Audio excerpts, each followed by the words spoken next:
January 1944. Cape Gloucester. The night began with a lie. The jungle pretended to be empty.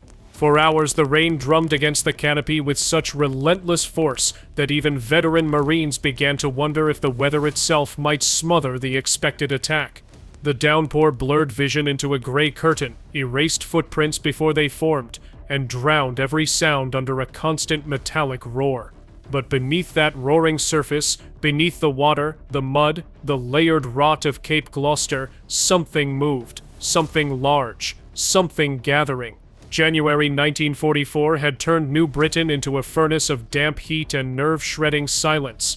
The campaign to seize the airfield had stalled at the threshold of a vast swampy jungle where terrain punished every step. The ridge held by just 33 Marines was barely a rise 20 feet of high ground in a landscape where high ground was rarer than dry boots. But from its crest, the defenders commanded the only corridor the Japanese could use to counterattack. Lose this ridge, and the airfield behind them would be exposed. Hold it, and the entire American advance would continue to grind forward. The men had spent the day fortifying their foxholes, packing mud against shallow walls, clearing arcs for the 5 Browning machine guns positioned across the crest. Ammunition was laid out in careful rows, boxes pried open so the belts could be fed instantly. Grenades were stacked like river stones. Rifles rested within arm's reach. Each movement was methodical, because ritual was the only defense against the knowledge that their tiny detachment stood between thousands of Japanese attackers and the Marine positions behind them. By dusk, the rain thickened into sheets that felt almost solid. Light died early. The jungle became an ocean of black shapes shifting under the wind. The ridge disappeared into that ocean, barely recognizable even to the men defending it. Their senses thinned. Their nerves tightened. Even the air seemed to hold its breath. Sergeant Leary walked the line for the final time before full darkness. He paused briefly at each pit, nodding to the men, checking nothing and everything. Ponchos lay stretched over the machine guns to keep the feed trays dry. Barrels were wiped. Belts were kept high above the water pooling in the fighting holes. No one spoke. The silence was not discipline. It was instinct. A deep, shared understanding that the jungle around them was no longer still. Far below, something shifted. It sounded like branches breaking, but too many at once, too evenly spaced. Then another noise, fainter this time, a soft, rhythmic thud traveling through the mud. Corporal Nelly stiffened. He felt the vibration more than he heard the sound. More vibrations followed. And more. And more. Until the ground beneath the ridge seemed to tremble in a shallow, irregular pulse. It was not the rain. It was footsteps. Hundreds of them. The Japanese had begun their movement. The first real sign came at 1940. A single whistle from deep within the jungle. Sharp. Directed. Confident. Another answered seconds later from the left. Another from the right. The 3 whistles aligned like invisible coordinates in the dark. The Marines tightened their grips. The jungle exhaled. A scream erupted from the tree line. Then hundreds joined it. Raw, rising, shaking the ridge with its violence. Shapes surged forward, barely visible through the sheets of rain. Darkness swallowed them, but movement betrayed their presence. And behind the first wave came more. A tide of bodies pushing uphill through mud and roots, climbing toward the ridge in a mass that seemed endless. Nelly ripped the charging handle on his Browning. The metallic click felt almost ceremonial, a moment separating fear from action. Across the ridge 4 other machine guns braced in unison. Their overlapping fields of fire transformed the crest into a single interlocking wall of steel and geometry. The first muzzle flashes ignited the night. The machine guns tore open the darkness with violent precision. Lines of fire stitched through the attackers, carving gaps in the climbing wave. Shadows collapsed. Bodies slid backward down the slope. But the force behind them did not slow. More shapes filled the gaps. More voices rose. More silhouettes broke through the sheets of rain. From the central pit, Nelly watched the slope flicker like a strobe. Faces illuminated for an instant by muzzle flashes, twisted in exertion, shock, determination, before vanishing again into darkness. The Japanese attacks were coordinated, disciplined. brutal. Their formations came not as reckless charges, but as layered surges, each pushing the Marines harder, forcing the machine gun teams to swivel, track, and fire with almost mechanical rhythm. Rain turned to steam around the hot barrels. Spent casings piled into muddy pools. Smoke drifted sideways under the pressure of the storm. The ridge became a battlefield of fire and water colliding. Still the attackers climbed. Still the machine guns tore them down. Still the darkness offered fresh shapes emerging from the trees. Every second felt elongated, suspended, stretched by adrenaline. The Marines fired until their shoulders ached, until their ears rang, until the edges of their vision blurred. Yet the wave showed no sign of breaking. It was as though the jungle had opened and released its entire population at once, a force far too large for 33 men to stop. And yet they held through the first wave, held through the second, held as the night deepened, and the rain thickened, and the slope below turned into a slurry of mud, bodies, and shattered branches. January 1944 had delivered the storm. Now the ridge had to survive it. January 1944 did not erupt out of nowhere. The ridge the Marines defended that night was the final link in a chain of decisions, landings, counterattacks, and miscalculations that spanned months. Cape Gloucester, remote, rain-soaked, largely unknown to the American public, held strategic weight far beyond its muddy surface. Whoever controlled it controlled the approaches to the Bismarck Sea. Whoever controlled the Bismarck Sea controlled the supply arteries feeding Rabaul, the Japanese stronghold dominating the region. For the Japanese, losing Gloucester meant their perimeter was shrinking. For the Americans, holding it meant the perimeter was finally breaking. The 1st Marine Division had landed on New Britain 4 days after Christmas, still worn down from Guadalcanal. The division carried the scars of that earlier campaign in its bones, fatigue that settled deep into the muscles, the instinctual twitch at sounds that did not belong, the sharpened reflex of men who had fought at night, lived on edge, and buried too many of their own. Yet they were seasoned. Men whose senses had been forged in jungle warfare, and they knew immediately that Cape Gloucester would challenge them differently. New Britain was wetter, darker, heavier. The rain did not come and go. It was simply always present, sometimes in sheets, sometimes in mist, always soaking every uniform, every weapon, every supply crate. Paths became rivers within minutes. Sleeping ground dissolved into mud. Trenches filled, overflowed, and had to be dug again a few feet elsewhere. The Marines joked that they weren't fighting Japanese infantry. They were fighting the island itself. But the Japanese did not rely on the island. They used it. The Japanese 17th Division, veterans of China and New Guinea, had made a habit of pulling back into the thickest terrain possible, forcing Americans into narrow corridors where movement was restricted and visibility nearly non-existent. They planned their counterattack toward the airfield with that same logic: push hard through the swamps, strike fast at night, and overwhelm the small forward Marine positions before the Americans could reinforce them. The ridge at the center of this night belonged to Company K, 3rd Battalion, 7th Marines, a thin line of riflemen and machine gunners positioned to control a narrow approach route. Their strength should have been 40 or 50, but attrition had thinned their numbers.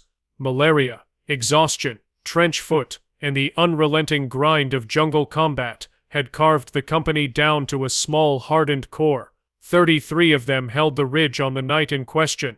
No reserves, no fallback positions, no second line behind them. They were it. The enemy gathering below them was far larger.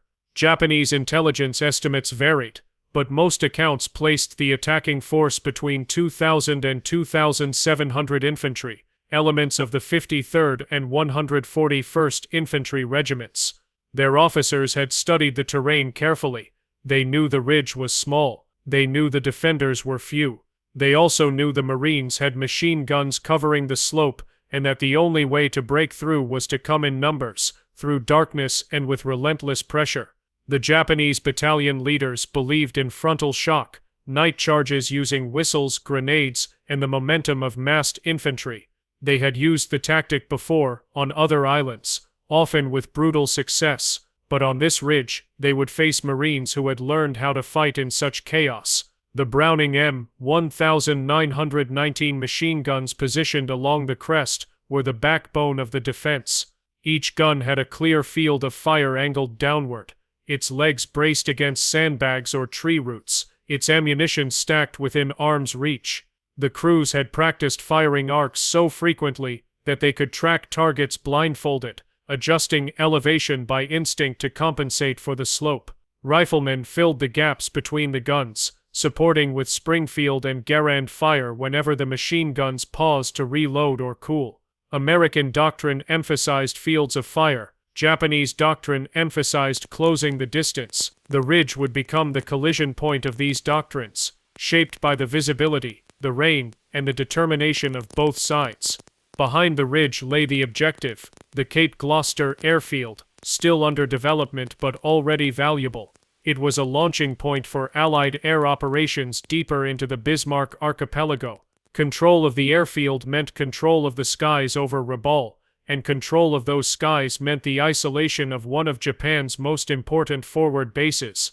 Every attack the Japanese launched was intended not just to kill Marines, but to render the airfield untenable. If they could punch through this ridge, they could disrupt the American foothold and buy time for larger Japanese reinforcements to arrive. The Marines on the ridge knew little of these broader stakes.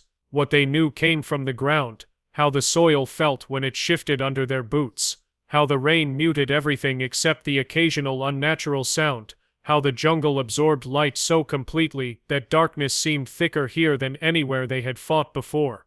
They knew the Japanese favored infiltration at dusk and massed attacks after midnight. They knew the whistles were signals, left, right, center, guiding converging movements.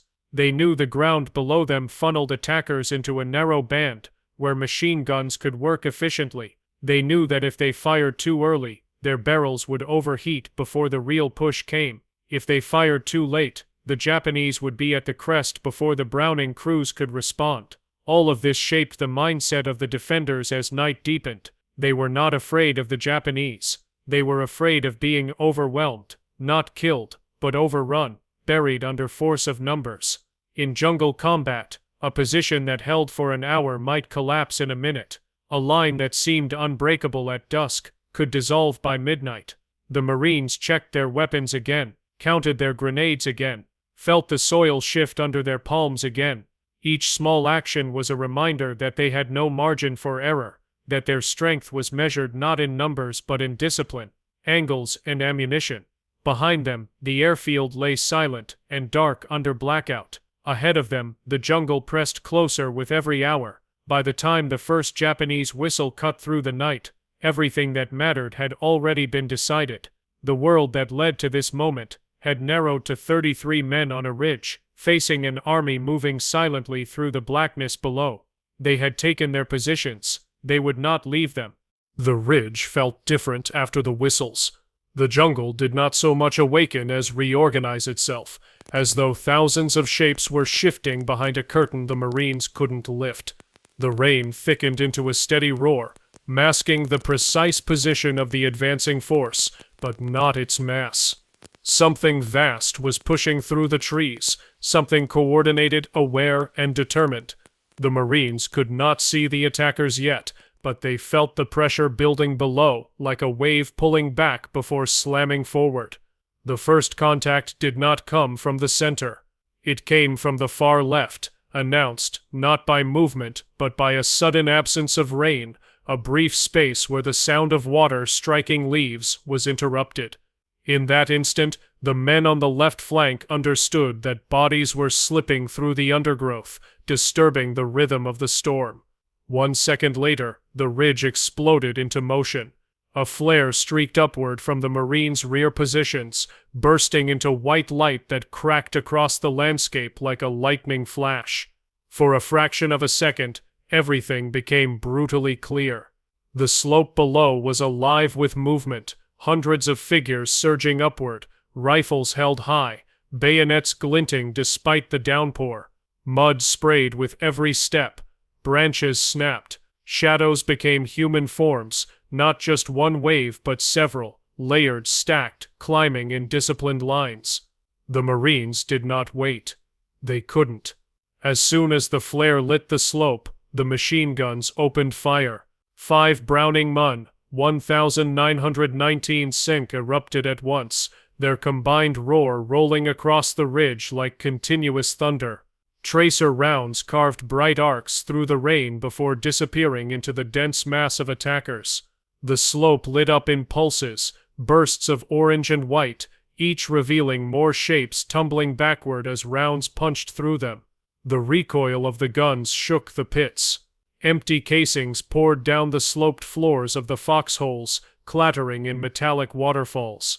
From the center position, Corporal Nelly tracked targets methodically.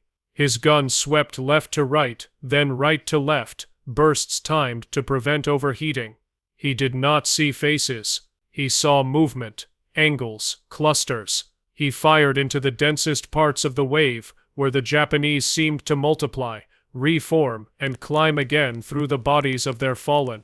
Every few seconds he felt hands on his shoulders, his assistant gunner feeding belts, clearing jams, adjusting position. The rhythm was mechanical, practiced, almost scientific. The Japanese push did not slow.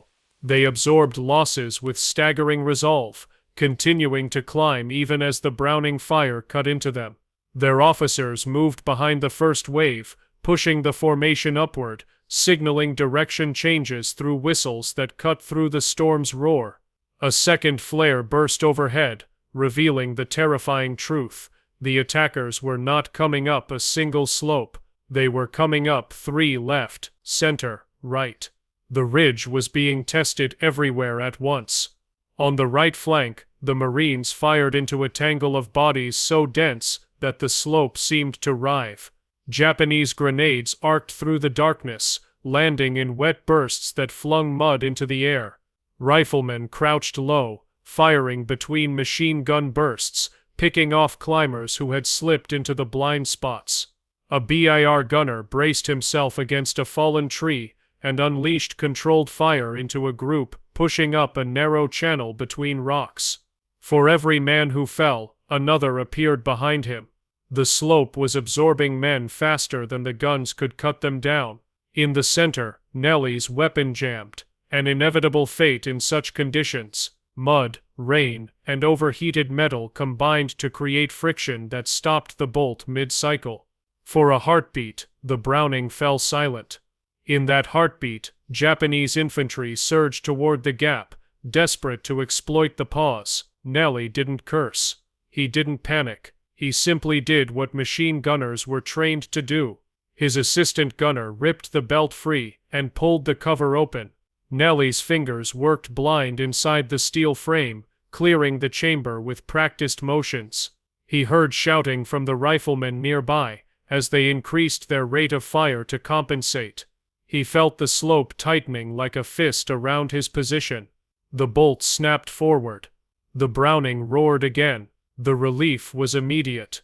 The attackers pressing the center were cut down in a wide arc, their silhouettes collapsing under the renewed bursts. The attempt to push through the temporary breach had failed, but only barely. Meanwhile, on the far left, the Japanese made their most aggressive push yet. A group of attackers used the darkness beneath a fallen tree to creep within 30 yards of the crest. The Marines holding that flank spotted them only when a grenade rolled to the edge of their pit. The explosion shuddered through the ridge, throwing mud and splinters across the line. Even under the shock, the left flank gunners responded instantly, pouring fire into the undergrowth and stopping the infiltration attempt just as it began to coalesce. The storm punished both sides. Rain soaked ammunition belts, jammed rifles, blinded gunners. Steam rose from hot barrels. Mud clung to boots so heavily that movement inside the pits felt like wading through cement. But the Marines used the elements to their advantage. The slope's mud slowed the attackers. The runoff carved channels that funneled the Japanese into narrow paths, easily covered by fire. The ridge forced all movement into predictable approaches. The Japanese kept coming anyway. Wave after wave rose through the darkness, screaming, firing, climbing. For each wave destroyed, another seemed to emerge from the jungle. The slope became layered with bodies, roots torn from the ground, splintered trees, shattered equipment. The Marines did not break formation. Their line held, their fire remained precise. Their resolve hardened with each passing minute. The first contact phase was ending. The Japanese were not retreating. They were reorganizing, pulling back just far enough to reset. They had tested the ridge, and now they knew how strong it was. The next assault would be bigger, more focused, more desperate. The ridge was about to face its true trial. The pause between assaults was not a retreat. It was an inhalation, deep, slow, and ominous. The jungle's screaming chorus had faded, replaced by the steady pulse of rain hammering the ridge. The Marines could hear their own breathing again, heavy and ragged after the first violent clash. Steam curled from the hot barrels of the Brownings. Mud clung to everything. The air smelled of cordite, wet earth, and the faint metallic tang of blood washed thin by the storm. Corporal Nelly used the brief lull to check his weapon again. The Browning's barrel glowed faintly red despite the rain, the heat trapped beneath the poncho stretched over it. He loosened the cover just enough to feel the temperature. Too hot to swap now, too dangerous to leave exposed. They would have to push it, letting the next belt cool the weapon through use, a risky tactic, but the only one available. The assistant gunner laid out the next belt, hands trembling slightly. No one commented. Trembling didn't matter. Staying functional did. Sergeant Leary moved along the crest, his boots sinking into the mud with each step. He assessed each position the same way: ammunition count, barrel condition, rifle readiness, grenade availability. Heads nodded back at him. Affirmations without words. The men were soaked, exhausted but alert. Adrenaline had replaced sleep, hunger, and warmth. Their world was the ridge and the slope below it. Nothing else existed. The Japanese were not finished. Everyone knew it. The first sign of the renewed assault was subtle. A ripple through the swamp below, faint but unmistakable. Then dozens. Footsteps, disciplined and deliberate, finding traction in the sucking mud. The Marines leaned forward slightly, straining to see what the rain denied them. A whistle cut through the darkness, short, sharp, commanding. Then the ridge erupted again. Wally, each repped it again. This time the attack came heavier, broader, and more coordinated. Shadows surged from both flanks simultaneously, advancing under the cover of the storm. The Japanese had recalculated. They no longer climbed directly into the machine gun arcs. They moved in tight columns through natural folds in the terrain, using gullies and fallen logs to shield themselves from direct fire. The first group emerged on the right, no more than 30 yards away, appearing almost out of the ground itself. The Marines opened fire instantly, the Browning tearing into the attackers at near point-blank range. Bodies collapsed in sprays of mud and steam, but the enemy kept pushing, stepping over their fallen, firing rifles and casting grenades with chilling precision. On the left, the situation tightened dangerously fast. A larger Japanese force had found a shallow channel that bypassed part of the ridge's main field of fire. Riflemen rushed to anchor the gap, their Garands cracking in rapid succession. A backgunner laid down sweeping bursts, the weapon's distinctive rhythm cutting through the chaos. Still the attackers closed in. In the center, Nelly's machine gun became the fulcrum of the defense. Every Japanese movement on the slope seemed to converge toward his position. His bursts became shorter, faster, more deliberate. Tight patterns stitched into the densest clusters. His assistant gunner fed belt after belt, knuckles white against the metal links. Spent casings accumulated so quickly that they slid like water into the mud. The Japanese assault grew more desperate. Their officers shouted commands drowned by the rain, urging the men up the slope. A second line of attackers followed behind the first, then a third. The slope became a torrent of bodies moving in relentless waves, as though the jungle itself had decided to rise and swallow the ridge. Then the impossible nearly happened. A small Japanese team reached the crest. They burst out of the darkness between two pits, climbing through the mud on hands and knees. The nearest Marine responded instantly. 2 rifle shots at point-blank range that shattered the brief breach. But another silhouette appeared behind the first. Then another. The ridge, for a heartbeat, became a melee of shapes lunging through rain, mud, and gunfire. Grenades exploded so close that dirt rained back into the pits like hail. Splinters lashed exposed skin. One Marine stumbled from the concussion, but pulled himself upright, firing into the advancing shadows. A rifle jammed. A pistol replaced it.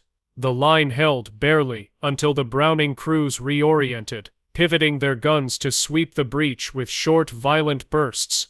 The attackers were thrown backward, torn apart by converging fire, but the cost was immediate. Barrels were glowing hotter than before. Ammunition was dropping. Men were bleeding from shrapnel, exhaustion, or both. The ridge had survived the second major push, but the margin was razor thin. Then came the third wave. It was the largest yet. The Japanese committed a full battalion-sized surge, their formations thickening until the slope became a mass of movement indistinguishable from the jungle itself. Their screams blended with thunder. Rifles cracked upward from every angle. Grenades burst in churning white flashes. The ridge shook with the impact of bodies hitting the earth. The Marines narrowed themselves to a single focus. Hold through the sleet of mud. Hold through the deafening roar of overlapping gunfire. Hold through the creeping dread of ammunition thinning. Every man on the ridge became a part of a single machine. Rifles feeding into machine guns feeding into rifles, hands moving without thought, vision narrowing to shapes, angles, trajectories. There was no fear left, only calculation. At the height of the assault, the attackers came within 15 yards in multiple places. That close, the Marines tasted the metallic spray of wet soil thrown up by their own bullets. Nelly's gun shook violently under the strain, the barrel on the edge of failure. He knew it. Everyone did. If the Browning overheated now, the center would collapse. Still he fired. Still the line held. Still the ridge refused to break. Then, as suddenly as it had begun, the pressure shifted. The screams faded. The silhouettes withdrew. The noise thinned into the storm. Wave 3 had broken. The ridge, impossibly, was still in Marine hands, but dawn was still hours away, and the Japanese were not finished. Dawn arrived slowly, as though the sky itself were hesitant to reveal the results of the night. The rain thinned into a mist that drifted across the ridge in low, curling sheets. The jungle was quiet. So quiet that the Marines could finally hear their own heartbeat again, for the first time in hours. No whistles echoed through the trees. No footsteps pushed through the swamp. No voices rose from the darkness. The storm had passed. The attackers had withdrawn, but the ridge was not silent. It was changed. As the sky brightened into a pale gray, the contours of the battlefield came into focus. What had been only shadows under moonless rain became stark reality under morning light. The slope below was unrecognizable. Every inch churned, torn, gouged by the weight of the assault.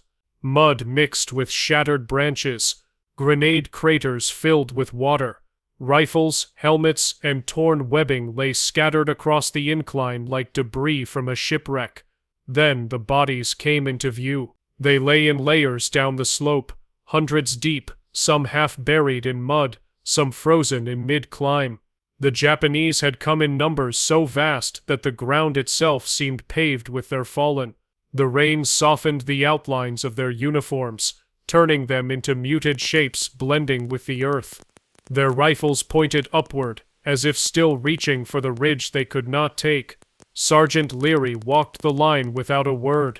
His face showed exhaustion more than relief. He checked each position the way he had done the night before. Hands on shoulders, brief nods, scanning the guns. The Marines were slumped in their pits, weapons still held in ready positions despite the calm. Their uniforms clung to them like wet rags. Their eyes were hollow, unfocused, adjusting slowly to the daylight. Corporal Nally eased back from his Browning, muscles trembling under the weight of hours spent braced against recoil. The barrel had cooled now, but its dark, scorched discoloration told the story of what it endured. The mount was half buried in mud. The belt container had overflowed with spent links. Steam rose from the weapon like breath. Behind the ridge, the support platoons finally moved forward, riflemen, corpsmen, and NCOs stepping through the drenched undergrowth to reach the defenders. They brought water, ammunition, rations, and news. The Japanese attack had been one of the largest night assaults of the New Britain campaign, a coordinated attempt to break through the line and retake the airfield. Intelligence officers estimated at least 2,500, 2,700 attackers. The exact number of dead on the slope was impossible to determine at a glance, but the scale was clear enough. 33 Marines had held against a force nearly 100 times their size, and they had not broken. The corpsmen moved among the defenders, checking wounds that many of the Marines had ignored during the night. Shrapnel cuts, burns, sprains, bruises, and the raw, shaking fatigue that seeped deeper than any physical injury. But the casualties among the defenders were astonishingly light compared to the devastation below. A handful wounded, none lost. The ridge's geography, the overlapping arcs of the machine guns, the discipline of the riflemen, and the relentless coordination under fire had combined into something rare, an impenetrable position held by men who refused to yield. By mid-morning the rain had stopped entirely. Light filtered through the canopy in narrow beams. The ridge transformed from battlefield to vantage point. From here the Marines could see the distant clouds drifting across the open water beyond Cape Gloucester. They could hear the distant engines of American aircraft warming up on the captured airfield, the very prize the Japanese had hoped to reclaim. The enemy's failure here shaped the rest of the campaign. With the ridge secured, the Marines pushed deeper inland, consolidating their hold on the airfield and expanding their perimeter. The Japanese, battered and unable to commit further large-scale assaults, withdrew into the interior jungles, shifting from offense to survival. Cape Gloucester had become an American stronghold. Intelligence officers later described the ridge as a small but decisive hinge point in the island's campaign. It was a place where the Japanese expended enormous manpower in a single night and gained nothing. The assault's failure weakened their foothold on the island further, accelerating the erosion of their ability to defend Rabaul. Every day the Marines held Gloucester meant fewer supplies reached the Japanese stronghold. The ridge, though small, became part of a larger chain tightening around one of Japan's most important commands. But for the 33 Marines who had held it, the strategic impact mattered less than the memory of the night itself. They remembered the way the jungle screamed, the way the slope moved under thousands of feet, the way the guns shook in their hands, the barrels glowing, the belts feeding relentlessly, the way the rain turned the battlefield into a shifting, living thing, the way the line felt thin, terrifyingly thin, yet never broke. When they looked down the slope at dawn, they understood the full weight of what they had endured. The ground was not merely littered with bodies, it was reshaped by them. Each foot of mud, each rise in the terrain, each shattered branch, told the story of a defense that should not have been possible. Reports later recorded the battle with military detachment, numbers, positions, approximations,